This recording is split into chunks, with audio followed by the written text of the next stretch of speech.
नमस्कार, स्वागत है हरियाणा न्यूज 24 पर। मैं हूं प्रिंस लम्बा। हरियाणा प्रदेश की राजनीति से जुड़ी सबसे बड़ी खबर और बिग ब्रेकिंग खबर फिलहाल यही है कि हरियाणा बीजेपी में आर पार की लड़ाई छिड़ चुकी है। बीजेपी के अंदर घमासान मचा हुआ है, खलबली सी मची हुई है। कहीं ना कहीं बात की जाए ऊर्जा, परिवहन एवं श्रम मंत्री अनिल विज की, तो वो पार्टी के काबू से बाहर हो चुके हैं, या फिर यूं कहें कि अपनी ही पार्टी की खिलाफत पर, बगावत पर उतर आए हैं। विज जो अपनी ही पार्टी के सामने बड़ी चुनौती बन चुके हैं, अपनी ही सरकार के सामने बड़ी परेशानी, बड़ी मुश्किल बन चुके हैं। यानी कि जब से मनोहर लाल खट्टर की जगह नायब सैनी को हरियाणा प्रदेश का मुख्यमंत्री बनाया गया है, तभी से अनिल विज नाराज चले आ रहे हैं और चलते चलते उनकी नाराजगी अब एक बड़ी दुश्मनी का रूप ले चुकी है, जिसके चलते ही गब्बर यानी कि अनिल विज लगातार सीएम सैनी से लेकर पूर्व मुख्यमंत्री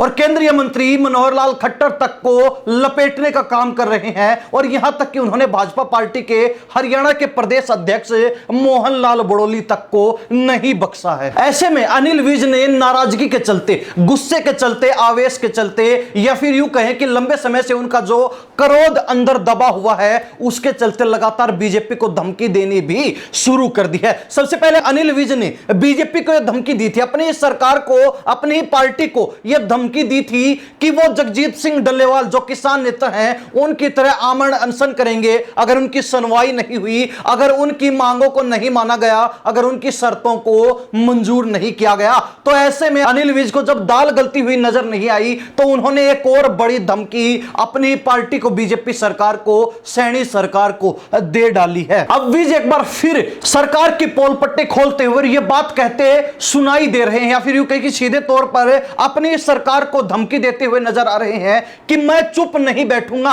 यानी कि जनता ने, अंबाला के वोटर्स ने, अंबाला के मतदाताओं ने उनको विधायक चुप रहने के लिए नहीं चुना, बल्कि उनकी आवाज उठाने के लिए चुना है। और उनकी आवाज उठाने के लिए जो कुछ वो कर सकेंगे वो हर संभव प्रयास करेंगे, चुप बिल्कुल भी नहीं बैठेंगे। तो साथ ही उन्होंने मंत्री पद को लेकर भी एक बड़ा बयान दे डाला है। उनका कहना है, अनिल विज का यह कहना है कि अगर उनसे मंत्री पद छीनना चाहते हैं तो बेशक छीन ले, उनको इससे कोई फर्क नहीं पड़ता है, उनको इस बात से रत्ती भर भी फर्क नहीं पड़ता है, उनकी राजनीति पर इसका रत्ती भर भी प्रभाव नहीं पड़ने वाला है। विधायकी उनसे कोई नहीं छीन सकता, क्योंकि विधायक उनको अंबाला की जनता ने बनाया है और 7वीं बार विधायक बनाया है। जिसके बाद से हरियाणा सरकार में खलबली मची हुई है, तहलका सा मचा हुआ है। आपको बता दें कि अनिल विज लगातार इस बात से भी नाराजगी जाहिर कर रहे हैं, इस बात को लेकर भी क्रोधित हैं कि अधिकारी उनकी मान नहीं रहे हैं, सुन नहीं रहे हैं। अनिल विज ने खुद यह बात बोली है कि ग्रीवेंस कमेटी के अंदर जाकर अधिकारियों को वो जो भी आदेश देके आते हैं, अधिकारी उनमें से एक भी आदेश की पालना नहीं करते, हर आदेश की अवहेलना करते हैं। अब अनिल विज का यह भी कहना है कि अधिकारियों के अंदर इतनी ताकत नहीं है, इतनी पावर नहीं है कि वो एक मंत्री के आदेशों की अवहेलना करे, एक मंत्री के आदेशों को अहमियत ना दें, बल्कि इन अफसरों को किसी बड़े नेता की सह मिली हुई है, जिसके चलते ही अनिल विज के आदेशों को नजरअंदाज किया जा रहा है। अनिल विज लगातार एक नेता का नाम नहीं ले रहे, लेकिन निशाना जरूर साध रहे हैं, टारगेट जरूर कर रहे हैं। तो आपको बता दें कि वो नेता और कोई नहीं बल्कि मनोहर लाल खट्टर हैं, ऐसा राजनीतिक जानकारों का कहना है। क्योंकि लगातार शुरुआत से ही अगर देखा जाए, खट्टर की पहली सरकार से अगर देखा जाए, तो अनिल विज और मनोहर लाल खट्टर के बीच 36 का आंकड़ा रहा है। और यही वजह है कि मनोहर लाल खट्टर हमेशा से ही अनिल विज के मंत्रालयों की बात करें, अनिल विज के कार्यों की बात करें, उसमें दखल अंदाजी करते रहे हैं। और अब अनिल विज का यह भी कहना है कि मनोहर लाल खट्टर के कारण ही अफसरों को, अधिकारियों को सह मिली हुई है, श्रेय मिला हुआ है, जिसके कारण वो मंत्री अनिल विज, जिनके पास फिलहाल सैनी सरकार के अंदर ऊर्जा, परिवहन एवं श्रम मंत्रालय हैं, उनके आदेशों की पालना नहीं की जा रही है। यहां तक कि अनिल विज ने अपनी ही पार्टी के लोगों पर भी यह आरोप लगा दिए थे और इसको लेकर पत्र भी अपनी पार्टी के हाईकमान को, आलाकमान को लिख दिया था कि चुनाव के दौरान उनकी हत्या करने की कोशिश की गई, उनके ऊपर हमला करने का प्रयास किया गया। और इसके अंदर अफसरों से लेकर पार्टी के कई लोग शामिल हैं। जिसके बाद अंबाला के डीसी पार्थ गुप्ता को तबादला करके कहीं और भेज दिया गया, तो वहीं एक पार्टी के लीडर के ऊपर भी, पार्टी के पदाधिकारी के ऊपर भी कार्रवाई हुई थी। लेकिन विज का कहना है कि यह कार्रवाई सिर्फ दिखावा है, उनको शांत करने के लिए यह सब किया गया है, अन्यथा 100 दिन के अंदर सिर्फ एक छोटे से कार्यकर्ता को पद से हटाया गया, उसके ऊपर कोई कार्रवाई नहीं की गई, तो यह शर्म की बात है। खुद अनिल विज का यह कहना है। वैसे आपको बता दें कि सिर्फ मनोहर लाल खट्टर ही नहीं, बल्कि मुख्यमंत्री नायब सैनी के साथ भी अनिल विज की ज्यादा कुछ पटती नहीं है, जमती नहीं है, क्योंकि अनिल विज का मनोहर लाल खट्टर की तरह ही नायब सैनी से भी 36 का आंकड़ा शुरुआत से ही देखने को मिल रहा है। वैसे नायब सैनी मनोहर लाल खट्टर के शिष्य कहे जाते हैं, उनके खेमे से संबंध रखते हैं, तो ऐसे में अनिल विज को वो भी एक आंख नहीं भाते हैं। और दूसरी तरफ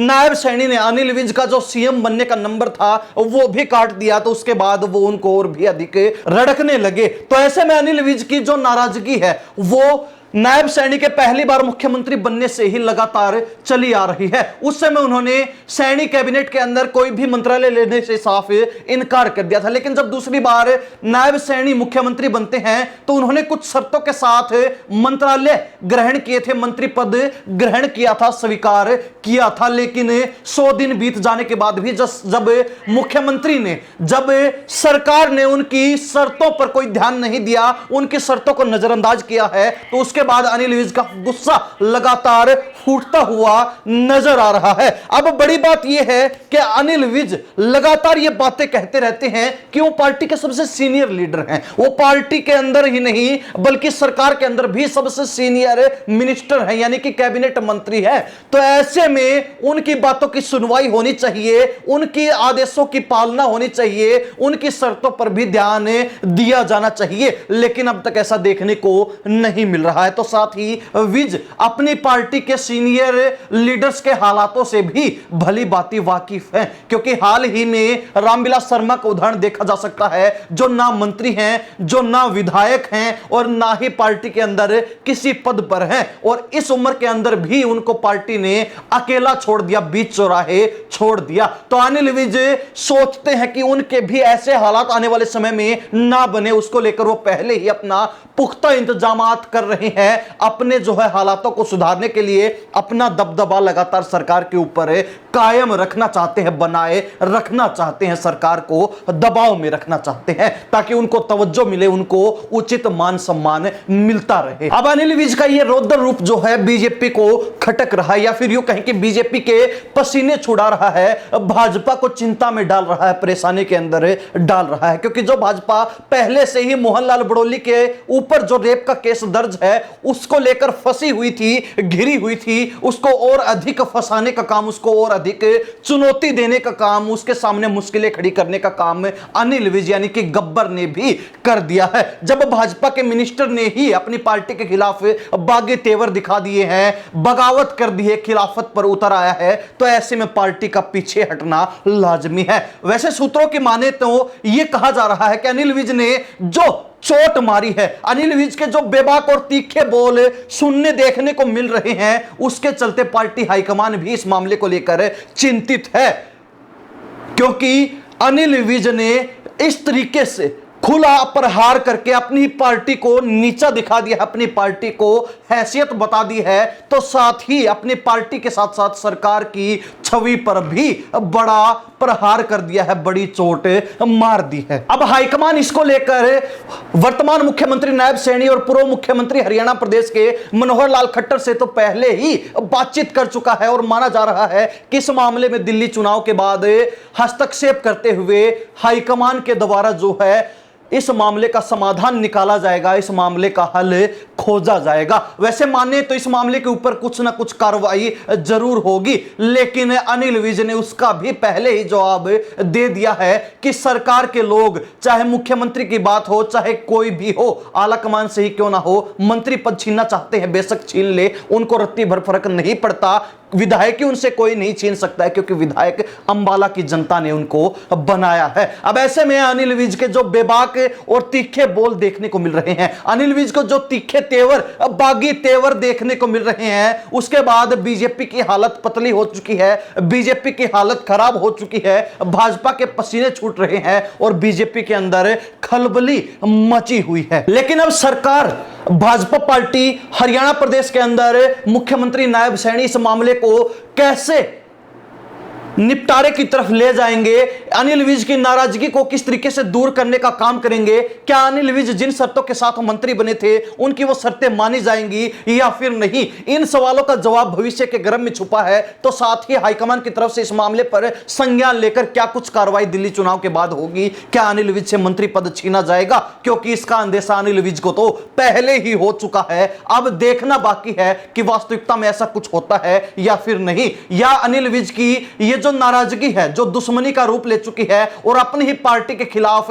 आग बनकर बरस रही है, भाजपा के खिलाफ ही आग बनकर बरस रही है, तो क्या ये ठंडी पड़ेगी, क्या ये नाराजगी खत्म होगी, क्या ये जो भाजपा के लोगों के आपस में ही रिश्तों में खटास आ चुकी है, दरार पड़ चुकी है, ये भरने का काम होगा, कम होने का काम होगा। इसको लेकर हरियाणा प्रदेश की जनता क्या राय रखती है, कमेंट के माध्यम से जरूर लिख दीजिए। इन्हीं सब बातों के साथ प्रिंस लांबा, हरियाणा न्यूज़ 24। नमस्कार, जय हिंद।